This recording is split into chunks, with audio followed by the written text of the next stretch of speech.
دیکھیں پہلی بات تو یہ ہے کہ یہ ریومر غلط ثابت ہوئی کہ چودھری نثار جو ہیں وہ نواز شریف صاحب کے ساتھ اپنی 32 سالہ رفاقت ختم کر رہے ہیں اور وہ سفر ان کا ختم ہو گیا. انہوں نے یہ ضرور کہا کہ وہ اگر پاناما کیس کا جب بھی فیصلہ آتا ہے، جو بھی فیصلہ آتا ہے نواز شریف صاحب کے حق میں آتا ہے یا ان کے خلاف آتا ہے، اس کے بعد وہ وزارت اور اسمبلی کی رکنیت چھوڑ دیں گے، لیکن یہ انہوں نے کہا ہے کہ وہ چٹان کی طرح کھڑے رہیں گے نواز شریف کے ساتھ. یہ بات تو انہوں نے کہہ دی ہے اور یہ بھی واضح کر دیا ہے کہ وہ وزارت عظمیٰ کے امیدوار نہیں ہیں. لیکن میں سمجھتا ہوں کہ ابھی انہوں نے بہت سی باتیں نہیں کی اور وہ جو باتیں کرنا چاہ رہے تھے وہ کچھ ایسے لوگوں کے بارے میں بھی شاید بات کرنا چاہ رہے تھے جو وہ سمجھتے ہیں کہ جنہوں نے ان کے اور نواز شریف صاحب کے درمیان غلط فہمیاں پیدا کرنے کی کوشش کی، اور ان کا تعلق پارٹی کے اندر سے بھی ہے، پارٹی کے باہر سے بھی ہے. اور کافی وہ آپ کو ان کی گفتگو سے اندازہ ہو گیا ہوگا کہ نواز شریف صاحب کے ساتھ ان کا کوئی شکوہ نہیں ہے. ان کی انہوں نے بار بار تعریف کی ہے، ان کو بہت ہمبل قرار دیا ہے، کہا ہے وہ بڑے شریف النفس آدمی ہیں.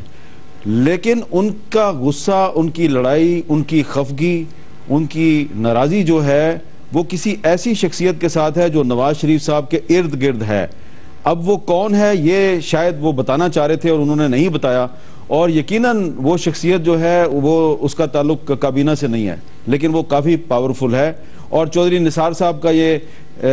2-3 دن پہلے تک خیال تھا کہ جو میڈیا میں بھی ان کے بارے میں جو ریومر مونگرنگ ہو رہی ہے اور یہ کہا جا رہا ہے کہ وہ نواز شریف صاحب کے ساتھ اپنا ٹھیک ٹھاک اشارہ دیا ہے حامد میر صاحب. انہوں نے کہا کچھ لوگ جو سوچ رہے تھے کہ ایک سیٹ خالی ہو جائے تو ان کی جگہ بن جائے، ایک شخص کی جانب ان کی جانب سے اشارہ کیا گیا. آپ ہم چاہیں گے حامد میر صاحب نہیں، شخص نہیں ہے وہ. آپ دیکھیں میں نے آپ کو بڑی واضح طور پہ کہا کہ ان کا اشارہ کسی وزیر کی طرف نہیں ہے، لیکن شخصیت ایسی ضرور ہے جو نواز شریف صاحب کے ارد گرد ہے. اور جو پھرتیوں کا بھی آپ نے ذکر کیا ہے تو آپ سمجھیں. ابھی میرا خیال ہے کہ اگر انہوں نے خود باتیں نہیں کی تو انتظار کر لیتے ہیں، اور مجھے لگتا ہے کہ اگر خدا نہ خواستہ انہوں نے اپنا وزارت چھوڑ دی اور رکنیت بھی چھوڑ دی تو نواز شریف صاحب کے وہ ساتھ ہی رہیں گے، پارٹی نہیں چھوڑیں گے، وہ پارٹی میں ہی رہیں گے. لیکن شاید وہ پھر کچھ نہ کچھ اور انکشافات کرتے رہیں گے. لیکن اس سے بھی زیادہ جو سیاست سے ہٹ کے انہوں نے سب سے اہم بات کی ہے وہ یہ ہے کہ انہوں نے کہا ہے کہ کوئی ایسا منصوبہ پاکستان کے خلاف بنا ہے، پاکستان کی سلامتی کے خلاف، جس کا